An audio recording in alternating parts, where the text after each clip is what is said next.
Hello, good morning. ഇപ്പോൾ സമയം 6 മണി. ഇതാ ഹോസ്റ്റലിൽ നിന്ന് ഇറങ്ങാണ്. ഇനിയിപ്പോൾ നേരെ പോകുന്നത് മെട്രോ സ്റ്റേഷൻ. എങ്ങനെ നമുക്ക് വാഷിങ്ടൺ DC നിന്ന് നമുക്ക് IAD എയർപോർട്ടിലോട്ട് പോവാം. ഓക്കെ, ഡല്ലസ് എയർപോർട്ട്, അതാണ് നമുക്ക് പോകേണ്ട എയർപോർട്ട്. ഇവിടെ വാഷിങ്ടൺ DC തന്നെ ഏകദേശം 3 എയർപോർട്ടുകളുണ്ട്. അപ്പോൾ സിറ്റിയിൽ നിന്ന് കുറച്ച് അകലെയാണ്. ടാക്സി ഒക്കെ വിളിച്ച് പോകുകയാണെന്നുണ്ടെങ്കിൽ ഏകദേശം $100 അടുത്ത് വരും, ചിലപ്പോൾ 70 ടൈം അനുസരിച്ച്. പിന്നെ അതേപോലെ തന്നെ നമുക്ക് ട്രെയിനിന് പോവാം, അതാണ് ഏറ്റവും ചീപ്പും കൺവീനിയൻ്റ് ആയിട്ടും നമുക്ക് എത്താൻ പറ്റുന്നത്. അപ്പോൾ ഏകദേശം 1 മണിക്കൂർ അല്ലെങ്കിൽ 1.5 മണിക്കൂർ എടുക്കും. അപ്പോൾ എനിക്ക് കറക്റ്റ് സ്ഥലം അറിയാത്തതുകൊണ്ട് അത് അന്വേഷിച്ച് കണ്ടുപിടിക്കാമെന്ന് വിചാരിച്ചിട്ടാണ് നേരത്തെ പോകുന്നത്. 10:45 എൻ്റെ ഫ്ലൈറ്റ്. ഓക്കെ, അപ്പം നേരത്തെ എത്തിക്കഴിഞ്ഞാൽ നമുക്ക് വേണമെങ്കിൽ ലോഞ്ചൊക്കെ യൂസ് ചെയ്യാമല്ലോ. അപ്പം നമുക്ക് കാണിച്ചു തരാം ഏതാണ് മെട്രോ സ്റ്റേഷൻ എന്നുള്ളത്. എനിക്ക് ഇവിടുന്ന് ഒരു 15 മിനിറ്റ് നടക്കാണ്ടെന്ന് പറഞ്ഞത്. നടക്കാം. വെളുപ്പിന് തന്നെ ആയതുകൊണ്ട് സത്യം പറഞ്ഞാൽ ആരും ഇല്ല റോട്ടിൽ. ആളുകളൊക്കെ ക്ലീൻ ചെയ്യുന്നുണ്ട് റോട്ടിൽ, അതല്ലാതെ വേറെ ആരും ഇല്ല.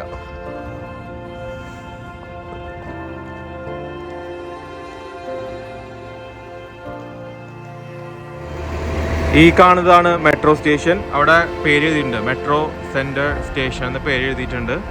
അപ്പോൾ നമ്മൾ ഇവിടെയാണ് വന്നിട്ടുള്ളത്. ഈയൊരു 7 ദിവസത്തെ അമേരിക്കൻ യാത്രയിൽ എനിക്ക് എത്ര ചിലവ് വന്നിട്ടുണ്ടാവും എന്നുള്ളത് മിക്കവരുടെയും ഒരു കൺസേൺ ആയിരിക്കും അല്ലേ. ന്യൂയോർക്കിൽ വരാം, ന്യൂയോർക്കിൽ കറങ്ങാം, അതിനുശേഷം വാഷിങ്ടണിൽ വരാം, അവിടെ കറങ്ങാം. മിക്ക സ്ഥലത്തും ഞാൻ ഹോസ്റ്റലിലൊക്കെയാണ് സ്റ്റേ ചെയ്തത്. ഞാനത് ഏകദേശ കണക്കൊക്കെ ഞാൻ വഴിയെ പറഞ്ഞുതരാം. അപ്പോൾ നിങ്ങൾക്ക് കേൾക്കുമ്പോൾ മനസ്സിലാവും എത്രയൊക്കെയാണ് നിങ്ങൾ ക്യാഷ് കയ്യിൽ വെക്കേണ്ടതെന്നുള്ളത്. ഇവിടെ എന്താണെന്ന് പറഞ്ഞാൽ ക്രെഡിറ്റ് കാർഡ് എടുക്കില്ല, അവിടുത്തെ മെഷീനിൽ തന്നെ എടുക്കണം. അവർ പറയുന്നത് വെച്ചാൽ B 2 പ്രാവശ്യം ക്ലിക്ക് ചെയ്യുക.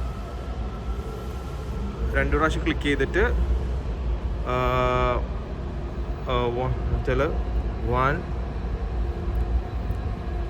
നമുക്ക് $6 വേണ്ടത്. ദെൻ പ്രസ് $8 എടുക്കേണ്ടി വന്നു. $2 കാർഡിനും $6 ഇതിനും. അങ്ങനെ നമുക്ക് സംഭവം കിട്ടിയപ്പോൾ ഇതാണ് കാർഡ്. $6 നമുക്ക് എയർപോർട്ടിലോട്ട് പോകാനായിട്ട്.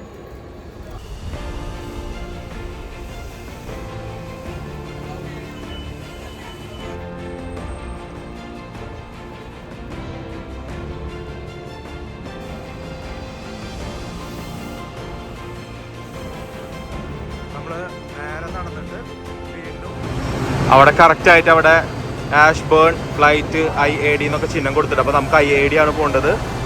അപ്പം നമുക്ക് താഴെ ഇറങ്ങാം.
This is Washington Dulles International Airport. Doors opening on the left.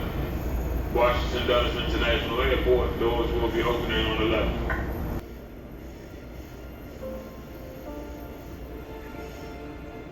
Doors opening. Step back to allow customers to exit.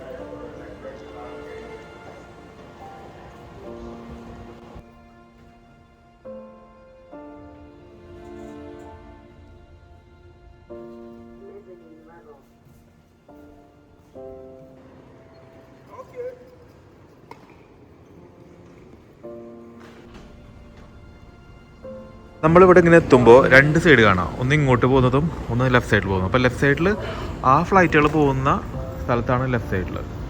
Okay, ഇപ്പുറത്തെ സൈഡിൽ പോകുന്നത് ഇതാ ഈ ഫ്ലൈറ്റിൽ പോകുന്നത്.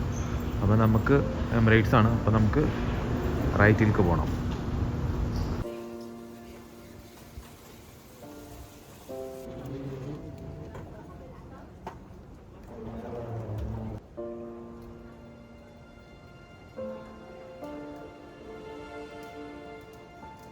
കാര്യങ്ങളൊക്കെ പെട്ടെന്ന് കഴിഞ്ഞു കേട്ടോ, ഒന്നും തന്നെ ഉണ്ടായിട്ടില്ല. ജസ്റ്റ് അവർ പാസ്പോർട്ടും മറ്റുള്ള കാര്യങ്ങളൊക്കെ ചെക്ക് ചെയ്തു, എമിറേറ്റ്സ് വഴി കാണിച്ചു കൊടുത്തു, എക്സിറ്റ് അടിച്ചു.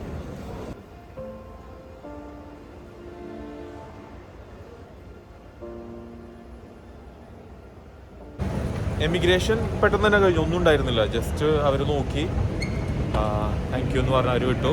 പിന്നെ സെക്യൂരിറ്റി ചെക്കിങ് ഉണ്ടായിരുന്നു, സാധാരണ എയർപോർട്ടിൽ കാണുന്ന സെക്യൂരിറ്റി ചെക്കിങ്, അതൊക്കെ തന്നെ, വേറെ പ്രത്യേകിച്ചൊന്നും ഉണ്ടായിട്ടില്ല. ഓക്കെ, അപ്പോൾ നമ്മളുടെ ഗേറ്റ് എ ആണ്. അപ്പോൾ എയിലോട്ട് പോവാം. അപ്പോൾ നമ്മൾ going to Dubai. I miss Dubai. എനിക്ക് ചായ വേണം. ചായ കുറേ ദിവസമായി കുടിച്ചിട്ട്.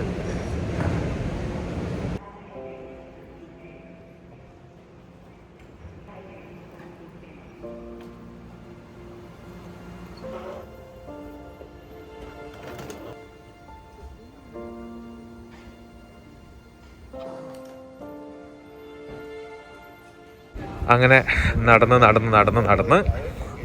നമ്മുടെ ഗേറ്റ് A16 ആണ്. ഇതാ A16 ഇതാ അവിടെ കാണുന്നുണ്ട്. സമയമുണ്ട്, നമുക്കിനി ഒരു 3 മണിക്കൂർ എക്സാക്ട്ലി ഉണ്ട്. നമുക്ക് ലോഞ്ചിൽ പോവാം, എന്തെങ്കിലും കഴിക്കണം. ഒരു സാധനം കഴിച്ചിട്ടില്ല. USA നിങ്ങൾക്ക് എല്ലാവർക്കും അറിയാം ഭയങ്കര എക്സ്പെൻസീവ് ആയിട്ടുള്ള ഒരു രാജ്യമാണ്. നമ്മൾ UAE എന്നൊക്കെ പോകുമ്പോൾ ഒരു കറൻസി റേറ്റ് എന്ന് പറയുന്നത് 3.67 ദിറംസ് ആണ് ഒരു ഡോളർ നമുക്ക് കിട്ടുന്നത്. അപ്പോൾ ആ ഒരു ഇന്ത്യൻ റുപ്പീസ് വെച്ച് നോക്കുമ്പോൾ ഒരു 70 റുപ്പീസോളം വരും. അപ്പോൾ എനിക്കൊരു ഏകദേശ കണക്ക് മാത്രമാണ് പറയുന്നത്, എക്സാക്ട്ലി എല്ലാത്തിൻ്റെയും കണക്കുകൾ ഞാനിവിടെ വെച്ചിട്ടില്ല. ഒരു ഏകദേശ കണക്ക് മാത്രമേ ഞാൻ നിങ്ങൾക്ക് ഇവിടെ പറഞ്ഞുതരാം. 11,500 ദിറംസ് മുതൽ ഒരു 12,000 ദിറംസ് വരെയാണ് എനിക്ക് ഒരു ചിലവ് വന്നിട്ടുള്ളത്. അതായത് ഏറ്റവും ചിലവ് ചുരുക്കി ഹോസ്റ്റലിലും ബസ്സിലും മെട്രോയിലൊക്കെ യാത്ര ചെയ്തിട്ടാണ് ഈ ഒരു എക്സ്പെൻസ് വന്നത്. ഫ്ലൈറ്റ് യാത്രയ്ക്ക് ഏകദേശം ഒരു 4,500 മുതൽ 5,000 ദിറംസ്, ഫുഡിന് ഒരു 800 മുതൽ 1,000 ദിറംസ്, ട്രിപ്പുകൾ അതായത് പലതരത്തിലുള്ള ട്രിപ്പുകൾ നടത്തിയിട്ടുണ്ട്. മെട്രോയിലായാലും ബസ്സിലായി കഴിഞ്ഞാലും നയാഗ്ര വാട്ടർഫാൾസ് പോയി കഴിഞ്ഞാലും അവിടുത്തെ ഭക്ഷണത്തിനായി കഴിഞ്ഞാലും ഒരു 3,000 ദിറംസ്, ഹോസ്റ്റൽ ഫീസും ഹോട്ടലുമായിട്ട് ഏകദേശം ഒരു 2,000 ദിറംസ്, പിന്നെ അതുപോലെ തന്നെ കുറച്ച് ഷോപ്പിംഗ് ആയിട്ട് ഒരു 500 ദിറംസ്. അങ്ങനെയാണ് ഞാൻ ഒരു 11,500 മുതൽ 12,000 ദിറംസ് വരുന്നത്. നമ്മൾ ചില സ്ഥലത്ത് പോയി കഴിഞ്ഞാൽ ഭയങ്കര ചീപ്പായിട്ട് നമുക്ക് ട്രാവൽ ചെയ്യാൻ പറ്റിയെന്ന് വരില്ല. കാരണം നമ്മൾ ആ ഒരു രാജ്യം എക്സ്പ്ലോർ ചെയ്യുമ്പോൾ പല സ്ഥലത്ത് നമ്മൾ കയറേണ്ടി വരും, യാത്ര ചെയ്യേണ്ടി വരും, അതിന് നമ്മൾ പൈസ ചിലവാക്കേണ്ടി വരും. ഡോളറിൽ ചിലവാക്കുമ്പോൾ നമ്മൾ താമസിക്കുന്ന സ്ഥലത്തേക്കാളും മൂല്യം കൂടുതലാണ് അവിടുത്തെ ആ ഒരു കറൻസിക്ക്. അപ്പോൾ അതിനനുസരിച്ച് നമ്മൾ പൈസ ചിലവാക്കേണ്ടി വരും. അപ്പോൾ ഈ ഒരു റേറ്റിലാണ് എനിക്ക് വന്നിട്ടുള്ളത് ഒരു 7 ദിവസത്തെ യാത്രയിൽ, അതും ന്യൂയോർക്കും വാഷിങ്ടണും നാഗരയും പോയി വന്ന് കണ്ടതിൽ. അപ്പോൾ ഇതാണ് എൻ്റെ ഒരു ഏകദേശ കണക്ക്.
ശേഷം നമ്മൾ ദുബായിൽ ലാൻഡ് ചെയ്യാൻ പോവാണ്.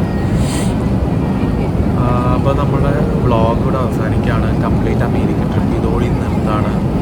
എല്ലാവർക്കും ഈ ഒരു അമേരിക്കൻ സീരീസിലെ ഫസ്റ്റ് ഭാഗം. ഇനി നമുക്ക് അമേരിക്കയിൽ ഒരുപാട് സ്ഥലങ്ങൾ പോകാനുണ്ട്. നമ്മളാകെ പോയിട്ടുള്ളത് ന്യൂയോർക്ക്, വാഷിങ്ടൺ DC മാത്രമാണ്. ബാക്കി ഇനി ഒരുപാട് സ്ഥലങ്ങളുണ്ട്, ഒരുപാട് രസകരമായിട്ടുള്ള സ്ഥലങ്ങളുണ്ട്. അതൊക്കെ ഇനി വഴി അടുത്ത ഒരു സീരീസിൽ കൊണ്ടുവരുന്നതായിരിക്കും. അണ്ടിൽ ദാറ്റ് ടൈം നമ്മൾ ഇവിടുന്ന് യാത്ര പറഞ്ഞ് ഇറങ്ങാണ്. അപ്പോൾ താങ്ക് യു സോ മച്ച് എല്ലാവർക്കും. Okay,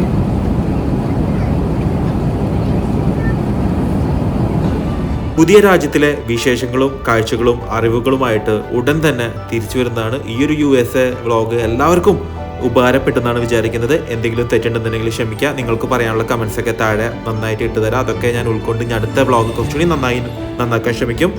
thank you so much. Wondering foodie.